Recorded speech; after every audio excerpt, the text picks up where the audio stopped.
gangguan kesehatan mental. Nah, ada seorang anak yang tadinya ibunya konsul ke saya, terus kemudian kata ibunya, saya mau bawa anaknya. Oh silakan Bu, gitu, silakan perlu perjanjian, datanglah ke rumah. Nah, terus kemudian saya tanya ke Ananda, Mbak, kenapa mau gitu konsultasi kayak gitu? Terus kata Ananda, kalau dulu saya berpersepsi yang datang ke psikolog itu orang gila, kata dia. Kalau sekarang saya paham, ternyata nggak seperti itu, kayak gitu. Ternyata kita memiliki permasalahannya juga permasalahan bisa diobrolin gitu, supaya kemudian nggak ke arah sana tadi gitu. Jadi ke psikolog itu bukan karena kemudian tadi Bu gila sampai yang kayak di jalan itu, bukan kayak gitu. Nah, kita masuk ke part 2. Part 2 ini Bu, kita lihat ke diri kita. Kita jujur dengan diri kita sendiri. Dengan diri sendiri Bu, jujur dengan diri kita sendiri. Kita lihat, kita jujur dengan diri kita sendiri di part 2 ini.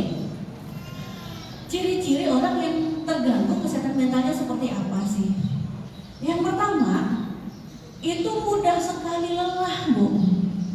Baru ngapain udah lelah, kayaknya udah capek banget kayak gitu. Dan juga yang kedua, ada rasa gelisah, rasa nggak nyaman kayak gitu. Gelisah, nggak nyaman, oh kayaknya nggak enak ya, oh kenapa tambah, pokoknya lagi nggak enak aja. Wah itu hati-hati Bu kayak gitu. Dan kemudian sering marah, ada masalah marah, ada apa marah gitu. Ada kucing lewat juga marah, ini kucing kenapa lewat sini kayak gitu. Padahal kucing nggak salah kayak gitu, dimarahin kayak gitu ya. Kan bisa lewat lain gitu, kenapa lewat sini di kucing? Ah, kucingnya kali lah. Saya salah apa kayak gitu ya. Anak melakukan kesalahan, mungkin kesalahannya sedikit, tapi marahnya udah sangat luar biasa gitu.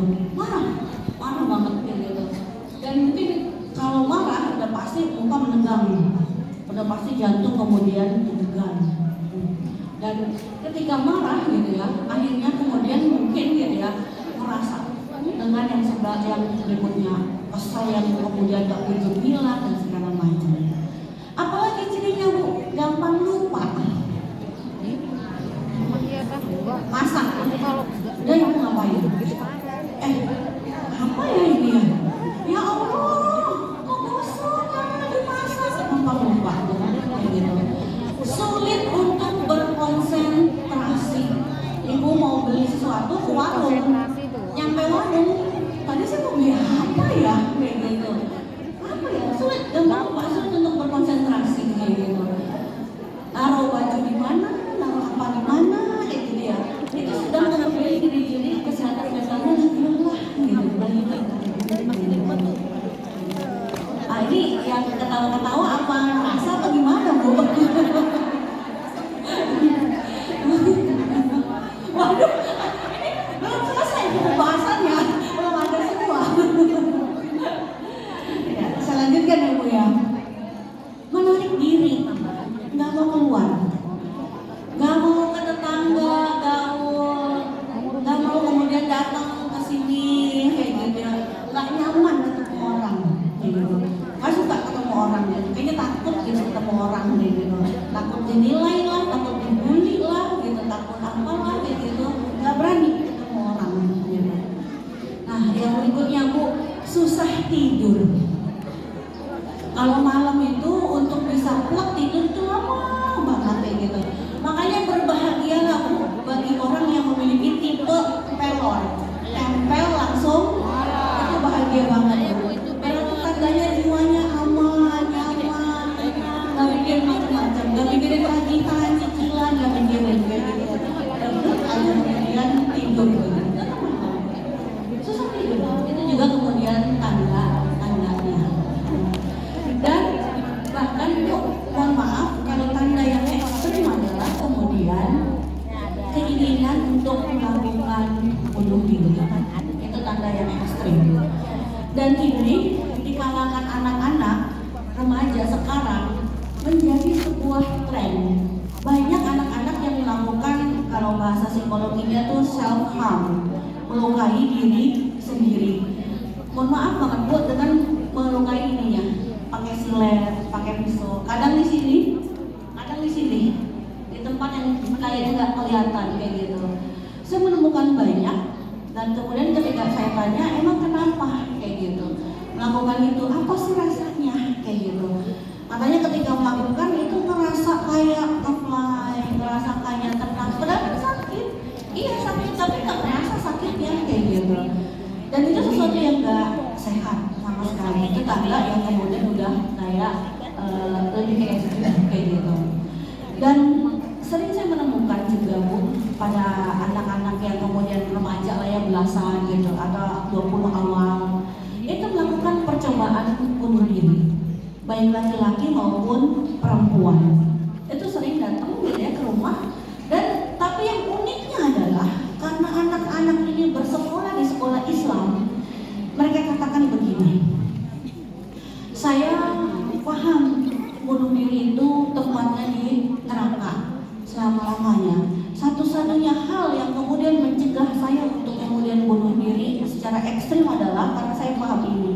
Tetapi kemudian beliau ini pernah mencoba minum baygon, tapi minumnya 1 gelas kecil kayak gitu.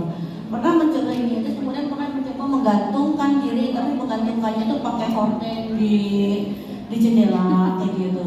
Lakukan hal seperti itu. Nah itu udah tanda-tanda banget bahwa kesehatan mentalnya sedang terganggu. Ada lagi Bu, saya menceritakan kasus-kasus ini insya Allah bukan ngomongin orang ya Bu. Saya tidak menyebutkan nama, tidak menyebutkan tempat, kejadiannya di mana, apa. Ini cuma kasus yang kemudian buat pelajaran kita bersama, buat diambil ibrohnya, buat diambil hikmahnya. Ada seorang remaja perempuan, alhamdulillah gitu ya, beliau adalah seorang hafizah. Nah, kemudian beliau ini udah lama itu nggak mau keluar rumah, di dalam rumah. Kemudian nggak mau melanjutkan kuliahnya, padahal kuliahnya baru kayak gitu ya. Nggak mau ketemu orang dan segala macam. Nah, oleh sang ibu akhirnya dibawalah ruqyah, gitu ya, dibawa ruqyah. Nah, ketika ruqyah nggak ada reaksi itu sama ibunya ditanya, nah apa yang kamu rasakan ketika di ruqyah?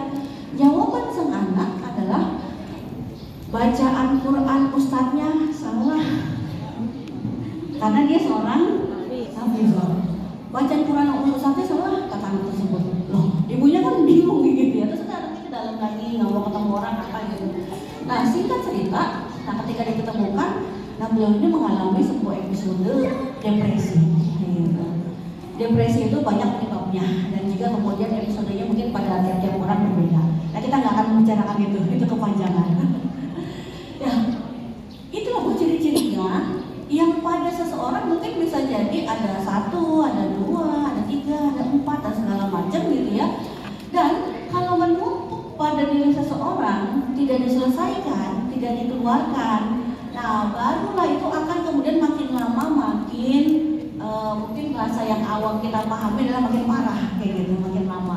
Tidak ada Bu satu anak pun yang lahir di muka bumi ini ketika lahir terus langsung mengalami gangguan jiwa. Nggak ada Bu kayak gitu. Bayi, anak-anak itu adalah makhluk yang paling murni jiwanya, yang paling bahagia kayak gitu. Tapi seiring dengan perjalanan hidupnya mungkin mengalami pengalaman-pengalaman kayak gitu. Atau apalagi mungkin kalau qadarullah mengalami pengalaman-pengalaman yang traumatis kayak gitu.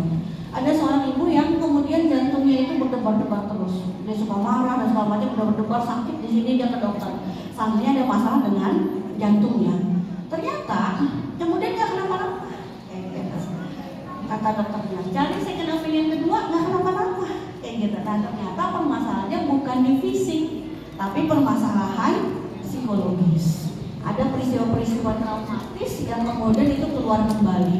Akhirnya ngerasa jantungnya tadi berdegup-degup dengan sangat kencang. Oke, udah. Sekarang kita ke bagian inti kita, kemudian yang ketiga, bagaimana sih merawat atau menjaga kesehatan mental ibu rumah tangga. Nah, sebelumnya Bunda mungkin yang membawa terjemahan atau ada Al-Qur'annya, boleh dibuka Quran surat Yunus, Quran surat 10 ayat 57. Silakan Bunda mengawali pembahasan inti kita.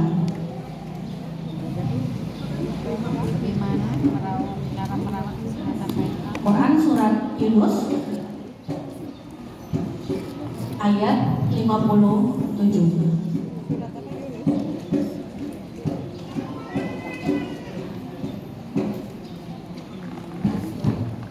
bacakan ya Bunda ya. Bismillah.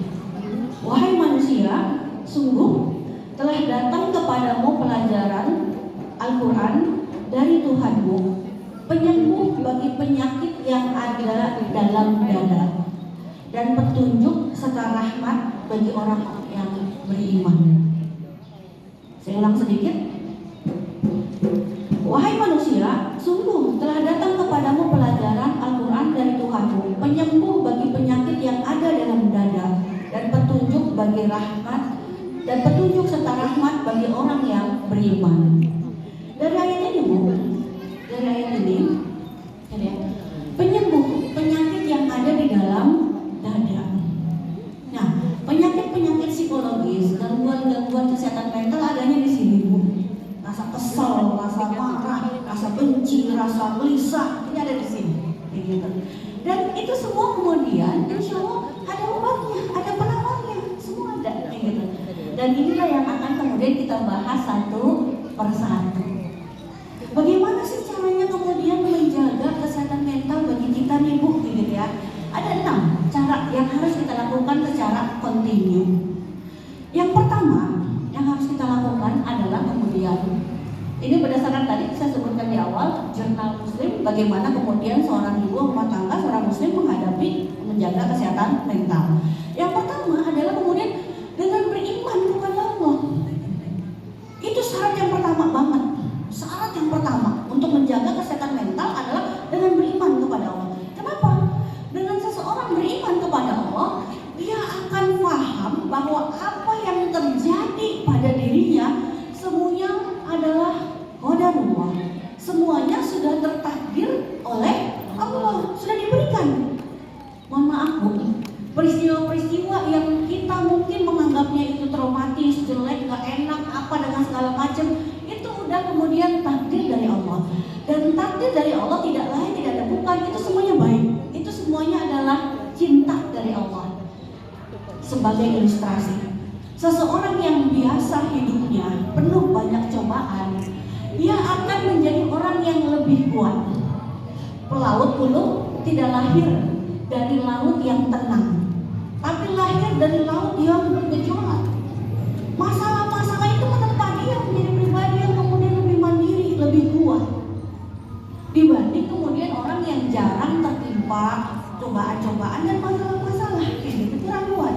Qadarullah. Kenapa ya kemudian Allah menakdirkan seperti ini? Kenapa yang menakdirkan seperti itu? Itu semua ada hikmahnya. Bahkan di takdir tergetir pun.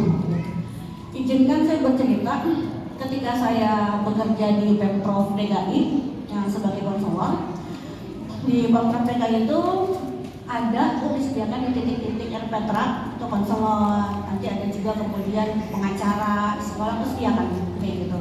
Nah, bagi kemudian yang berkasus itu bisa datang, pelayanannya gratis. Kalau kemudian butuh ke polisi, diantarin sama pengacara, semua gratis, ditanggung biayanya sama Pemda. Nah, saya pernah bekerja di sana.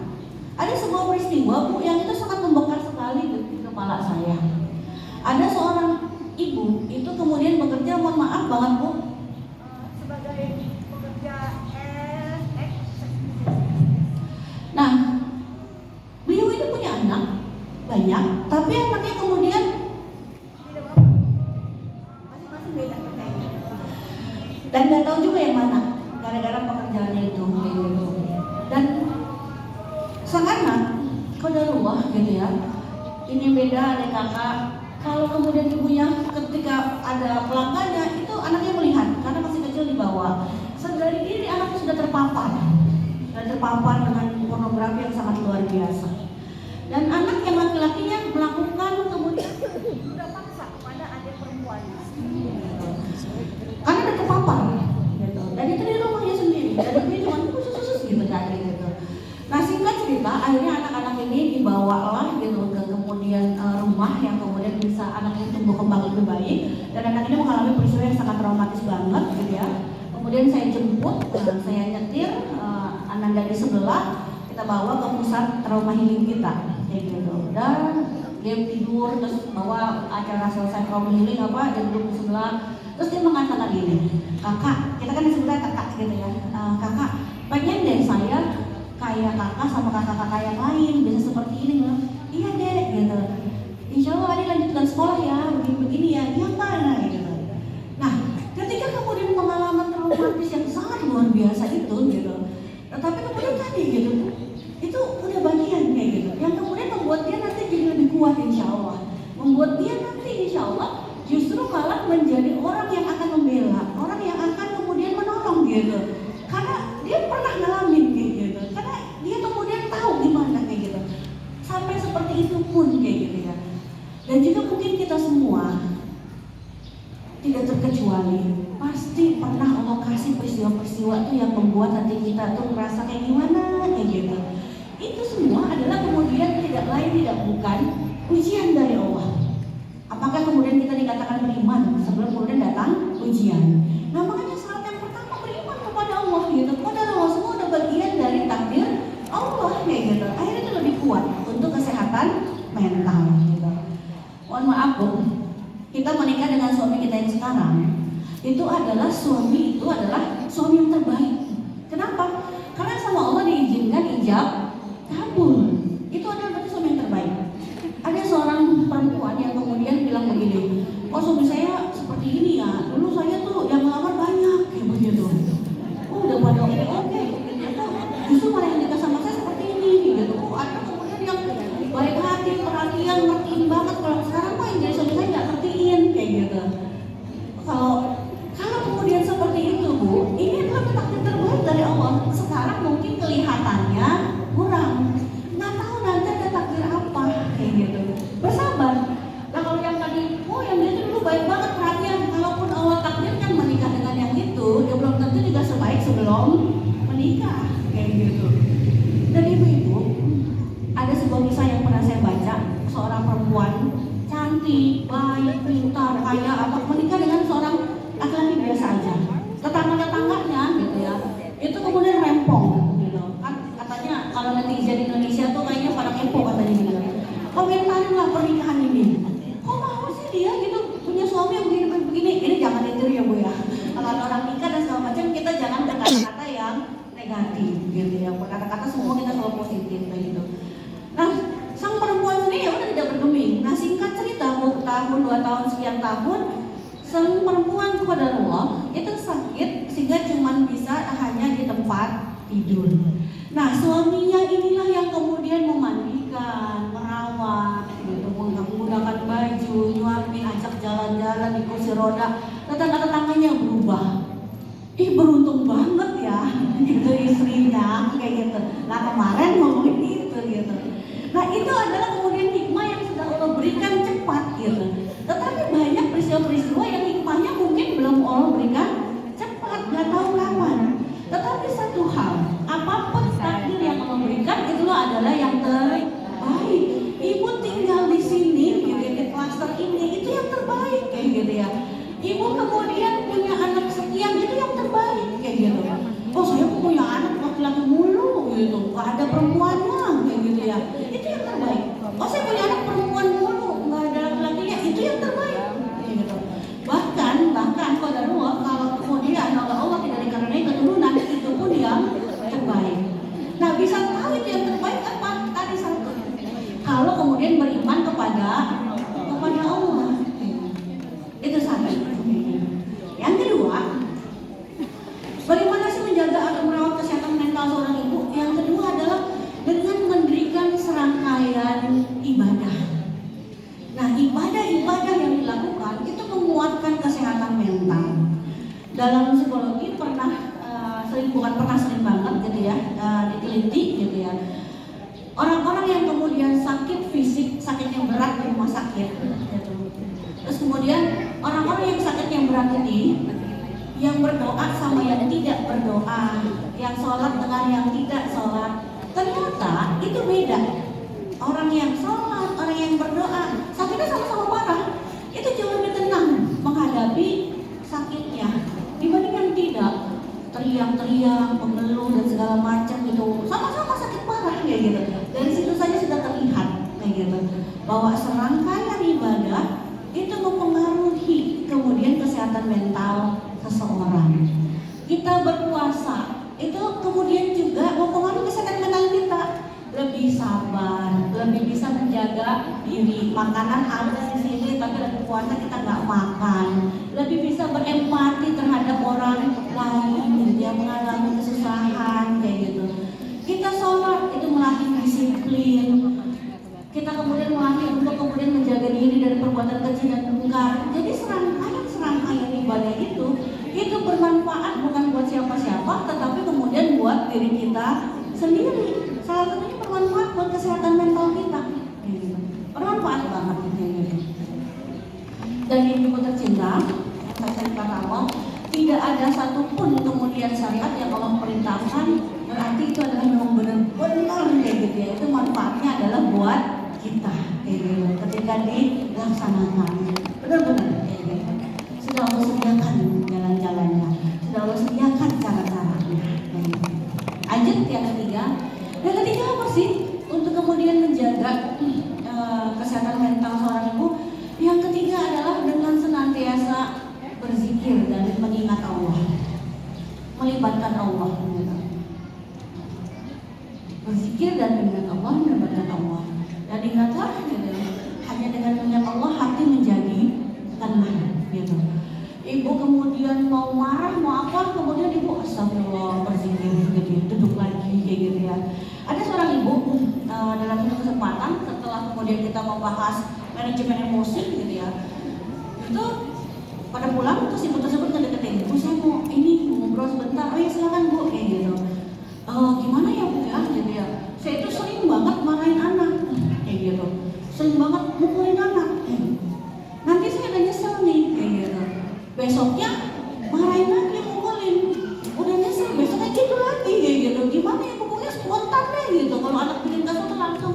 Saya takut ya bu, kalau saya nanti udah tua, nanti justru malah anak saya kebalikan, gitu. Saya udah nggak bisa ngapa-ngapain, anak saya mukul saya. Gimana ya bu ya, kayak gitu ya.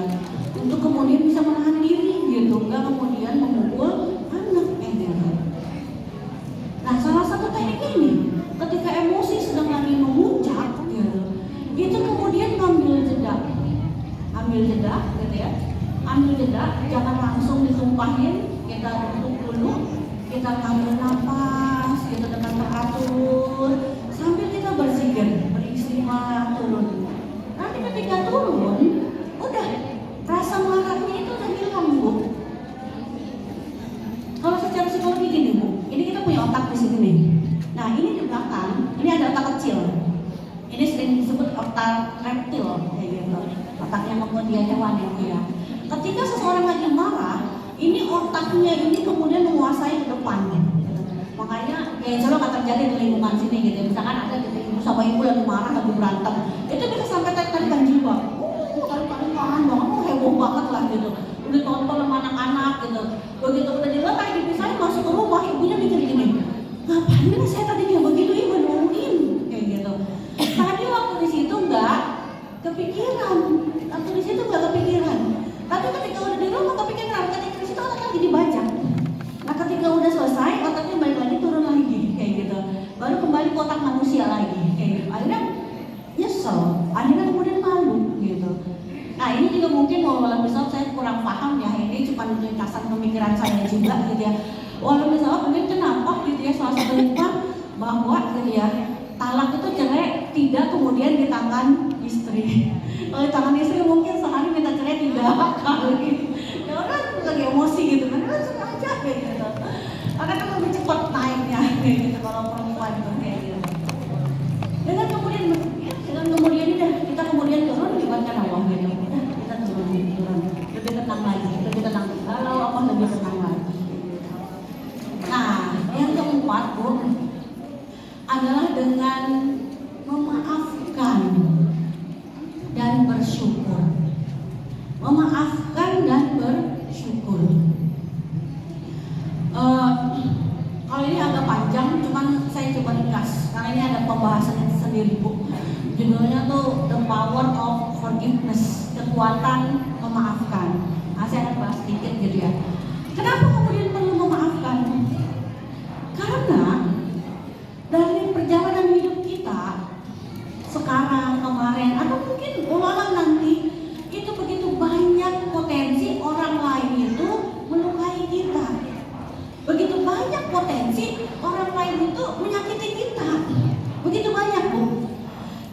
sebuah rumus. Kita nggak bisa itu kemudian mengatur apa yang orang lain lakukan kepada kita. Itu nggak bisa. Kita nggak bisa ngomong gini, tolong ya perlakukan saya baik-baik. Saya ini seperti kristal yang rapuh, gampang pecah. Gitu. Tolong ya kalau ketemu saya tuh mukanya yang senyum, jangan cemberut. Kalau cemberut tuh saya langsung sakit hatinya. Gitu. Tolong ya, kita nggak bisa. Tolong ya kalau ngomong saya tuh yang manis-manis, jangan jutek nadanya turun gitu ya, jangan tinggi. Nggak bisa, kita nggak bisa ngatur apa yang kemudian orang lain lakukan kepada kita. Orang lain udah melakukan gitu. Dan itu berpotensi untuk kemudian menyakiti kita. Itu berpotensi menyakiti kita. Dan yang paling berpotensi menyakiti kita adalah orang-orang terdekat kita sendiri. Suami, anak, sahabat, itu yang paling berpotensi. Kenapa? Karena mereka sehari-hari sama kita, karena kemudian mereka itu orang yang terdekat di kita. Jadi kalau berbuat sakit dikit aja kerasa. Kalau orang lain yang jauh, kita akan mikir, aduh kan nggak siapa, nggak kenal kita juga, kayak gitu ya. Itu kalau pasangan itu berpotensi banget, kayak gitu. Dan kemudian perlu banget memaafkan itu, biar kemudian plong. Ada seorang suami yang kemudian dia pernah mungkin gitu ya punya wanita lain. Akhirnya sang suami ini menyadari kesalahannya, bertobat, minta maaf ke istrinya, melanjutkan perjalanan hidup dan segala macam gitu. Udah, itu kejadiannya udah lama.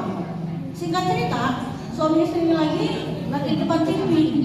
Nah, TV-nya itu lagi nyeritain tentang seperti itu. Gitu ya. Kalau sekarang kan katanya lagi musim kayak pelakon-pelakon gitu ya. Orang tuh rambutan mangga kayak gitu. Coba lagi. Nah, pas saya nonton gitu, tiba-tiba aja suaminya langsung dipukul. Loh, kenapa? Ingat sama yang dulu kan? Itu udah lama banget gitu kejadiannya kayak gitu. Udah rekonsiliasi, udah minta maaf, udah apa kayak gitu. Itu satu kejadian. Bagaimana kemudian kalau ada laki-laki banyak kayak gitu. Ada seseorang yang mengilustrasikan orang yang tidak memaafkan itu seperti kayak celurit nempel di badannya. Banyak banget kayak gitu. Jadi mengalami rasa sakit terus menerus kayak gitu. Terus kalau kita bilang enak amat udah berbuat salah dimaafin. Kita memaafkan bukan buat mereka-mereka yang bersalah, akan tetapi kemudian buat kita sendiri lebih nyaman, lebih tenang, lebih oke kayak gitu. Kenapa? Kalau yang mereka berbuat salah itu secara urusan kemudian Allah pasti akan menghisapnya. Mungkin guru-guru kita sering banget bercerita tentang ada satu orang sahabat yang kemudian Rasulullah mengabarkan dia adalah kemudian calon penghuni surga. Sampai 3 kali Rasulullah sebut gitu. Mungkin untuk mempersingkat waktu saya nggak terlalu panjang gitu ya ceritanya. Dan ketika kemudian pengen tahu apa sih rahasianya? Rahasianya adalah sebelum tidur semua yang kemudian menyakiti dia saat itu, hari itu, yang enak itu dimaafkan. Salah satu rahasianya itu semua dimaafkan. Jadi pakai ilmu petugas SPBU, mulai dari nol gitu. Petugas SPBU itu banyak loh yang kita bisa pelajari, mulai dari nol. Terus petugas SPBU itu megang duit banyak banget di tangannya sama di tasnya, itu mereka nggak sombong kayak gitu.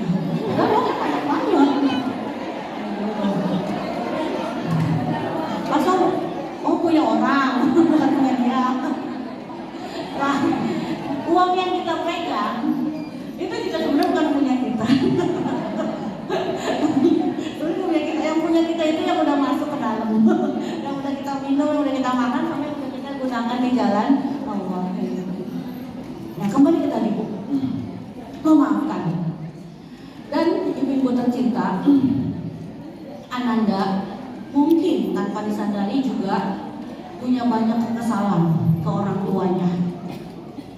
Padahal rumahnya sesuatu yang sangat luar biasa.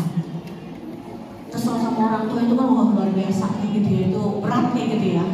Ananda harus bisa memaafkan gitu. Nah, dimulai dari mana? Dimulai dari kita juga ada sesuatu itu kemudian ringan juga minta maaf dan memaafkan kayak gitu. Asal kemudian jadi pelajaran, jadi ulang-ulang lagi kayak gitu. Memaafkan. Kesalahan-kesalahan yang kemudian itu badan enteng kayak gitu. Atau kemudian ketika kita lagi ketemu tetangga di jalan kita tegur gitu ya. Assalamualaikum Bu. Terus tetangganya malah ke tempat lain nggak jawab. Kita maafin aja. Gitu. Mungkin kita pikir dia lagi lelah atau apa dan segala macam. Nggak usah kemudian kita pikirkan. Kalau kita pikirkan itu membuat kesehatan mental kita terganggu. Kenapa ya dia ya jauh kok jauh? Jangan-jangan ada yang ngadu ke dia, jangan-jangan begini, jangan-jangan begini. Itu bahaya sebetulnya kayak gitu ya. Dan kemudian Bu ini sebagai contoh ya Bu ya. 17 Agustus itu kan banyak lomba. Nah, salah satu lomba di sebuah daerah itu adalah lomba menghias gangan. Lomba menghias gangan. Ibu-ibu udah pada heboh mau menghias gangan kan. Nah, ternyata yang menang itu bukan gangan ini, gangan yang lain. Itu pun kemudian oleh ibu-ibu yang besok-besok kalau ada lomba 17 Agustus kita masa ikut. Besok-besok begini gitu ya. Nggak maafin jurinya Bu. Makanya kalau jadi juri mama tuh agak serem-serem juga Bu. Pokoknya gini-gini. Ya namanya juri kan harus memilih pemenang. Walaupun mungkin nggak fair, nggak adil, tapi itu terjadi gitu. Ya sudah kalau ada kekeliruan apa ya sudah gitu. Tapi kita sudah enak jangan menghias gangannya jadi bersih, jadi rapi, jadi indah gitu. Menang atau nggak menang itu urusan belakangan kayak gitu. Kayak gitu. Dan juga tentunya diiringi dengan bersyukur dengan apa yang kemudian sudah kita dapatkan. Kita lanjut yang kelima. Yang kelima, bagaimana sih menjaga kesehatan mental? Yang kelima adalah kemudian dengan senantiasa kepala kita ini Bu berpikiran yang positif. Kenapa? Berpikiran yang negatif itu racun bagi tubuh kita. Senantiasa berpikiran positif. Tetapi berpikiran positif itu nggak mudah. Itu perlu latihan, itu perlu perjuangan. Karena otak kita itu gampang banget ngajak ke berpikiran yang negatif, tarik dulu untuk mikir yang negatif. Makanya kita harus latih mikirnya yang positif. Contoh Bu, di depan kita ngeliat, ya Allah panas banget, gerah, hujan. Ya Allah hujan terus, takut banjir. Panas dilihat yang negatifnya, hujan dilihat yang negatifnya, gitu ya. Terus kemudian anak kita, bunda, aku udah dapat 80, yang dapat 90 banyak kan? Udah dapat 80, jawabannya kayak gitu. Mikirnya ke yang negatifnya. Anak-anak bantuin apa, bunda biasa aja. Nanti begitu anaknya rebahan gitu ya, rebahan terus kayak gitu. Konsepnya gampang, otak kita tuh yang ke negatifnya. Sampai tuh ada sebuah penelitian ya, mungkin entah saya pernah cerita belum di kesempatan yang lalu. Ini tercantum di buku Quantum Learning karangan Bobby Porter. Seorang anak itu menerima ratusan kalimat negatif dari orang tuanya. Kalimat positifnya hanya puluhan. Kalau ibu nggak percaya kita hitung ya Bu ya. Bangun tidur. Nah bangun, ya udah bangunnya susah amat, kebeluk kamar satu. Cepetan mandi gitu, cepat mandi. Masuk kamar mandi anaknya, gitu. Nah mandinya bersih, sabunan gitu ya. Nah lama-lama, kalau ada kamar mandi, ya ampun, masih basah belum dikeringin, anukan. 2, 3, 4, anukan. Habis anukan ditaruh. Nah anuk tuh bukan di situ ribuan kali, kalau taruh kan dicantum 5. Sarapan gitu ya Bu ya. Sarapan, habisin aja gitu. Bawain bekal pulang ke rumah Assalamualaikum gitu. Salam. Ya Allah, kok bajunya kotor banget sih Nak? Ibu nyucinya capek tahu. Mana bekalnya Nak? Bekalnya. Ya Allah, kok nggak habis sih Nak? Ibu masak sebelum subuh gitu. Capek-capek nggak habis. Itu kalau nggak habis. Bayangin kalau amat tapawernya hilang.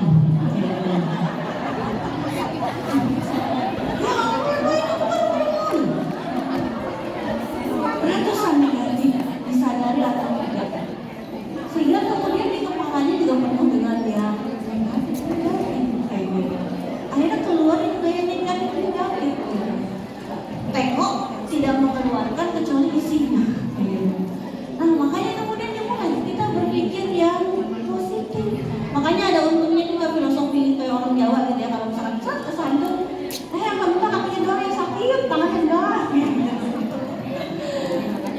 positif kayak gitu ya.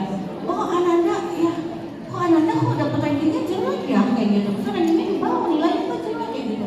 Oh iya, tapi dia ke orang lain tuh empati, sama orang lain tuh dia kemudian bisa ngomong sama orang lain, kemudian dia ramah. Kita berpikir itu yang positifnya, kelebihannya Ananda dibanding dengan yang negatifnya. Dan mohon maaf, disadari atau tidak, kita sering berpikir negatif tentang diri kita sendiri. Ngomong ke diri kita sendiri, mungkin lagi sendirian, aduh saya dia gitu ya, nyalain diri sendiri kayak gitu ya. Udah mana begini, kasihan Bu. Orang mah kemudian dibully sama orang lain, juga dibully sama diri sendiri, kayak gitu. Kasihan kayak gitu.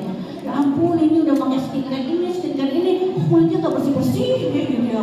Kotor aja gitu, ya ampun kok udah diet, udah gak makan, udah apa, kok tetap aja gemuk kayak gitu ya. Ya ampun, saya mungkin napas aja jadi daging kali ya kayak gitu. Jadi nyalain diri sendiri, negatif terus diri sendiri kayak gitu ya. Kita bisa bilang gini, oke, mungkin kalau saya kelebihan berat badan, yang penting sehat. Kan enak Bu badan juga Bu gitu. Daripada disalahin mulu kayak gitu ya. Udah gak makan malam, udah gak apa, kok masih begini aja ya, kasihan ya kayak gitu. Itu mentalnya juga kena kayak gitu, mentalnya kayak gitu. Jadi sebenarnya kalau kita mau jujur, sebenarnya yang sering menyakiti diri kita adalah diri kita sendiri. Kalau mau jujur, disadari atau tidak. Dengan apa? Dengan banyak berpikiran yang negatif. Ya ampun, ini lagi resesi, ekonomi serba sulit. Bagaimana nanti anak saya? Bagaimana kemudian nanti keluarga saya? Bagaimana diri saya? Gitu. Ada sebuah kisah Bu, suami istri, dua-duanya lulusan universitas negeri ternama. Sang istri punya anaknya 3. Dalam satu kesempatan, anaknya itu tiga-tiganya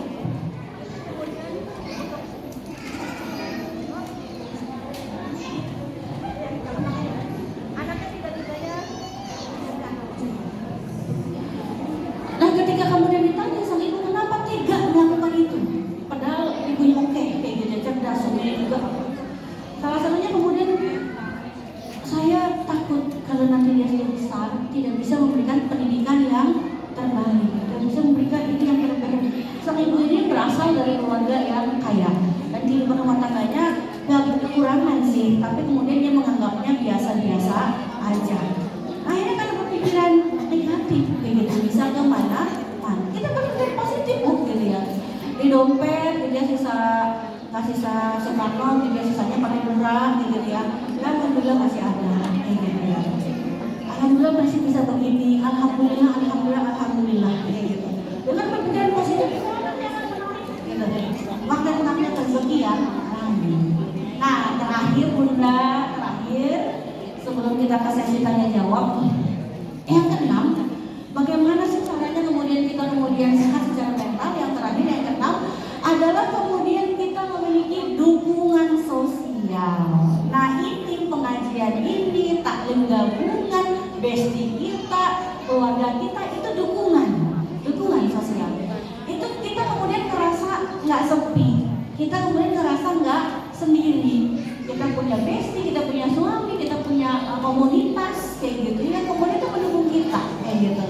Sedih banget kalau orang dengan punya banyak masalah terus kemudian merasa sendiri gitu. Punya banyak masalah kemudian merasa sendiri, itu lebih terganggu lagi kesehatan mentalnya gitu. Nah makanya sesama bestie kita, sesama teman, ayo kita saling mendukung, ayo kita saling kemudian berkata, berpikiran itu yang positif ke teman kita. Jangan sampai kita ada tetangga, kita udah lama ketemu, pas ketemu, ibu kemana aja? Udah lama kelihatan, kok sekarang gendutan?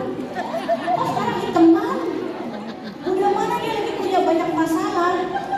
Dia udah keluar rumah, dapat komentar kayak begitu. Itu langsung udah balik lagi pulang gitu ya. Walaupun tapi saya ngomong fakta,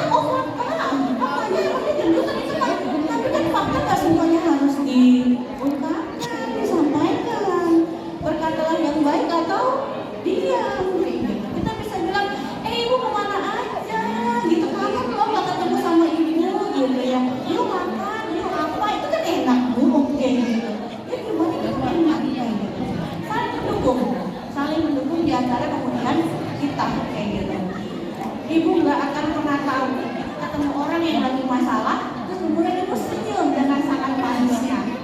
Terus kemudian ibu ngasih assalamualaikum, masih menepuk pundaknya. Itu aja udah merasa dengan enak. Ibu nggak akan pernah tahu kayak gitu. Ternyata yang ibu pikir biasa saja itu udah membuat orang lain merasa nyaman kayak gitu. Mungkin itu Bu, karena waktu yang terbatas, saya cukupkan. Setelah ini silakan dengan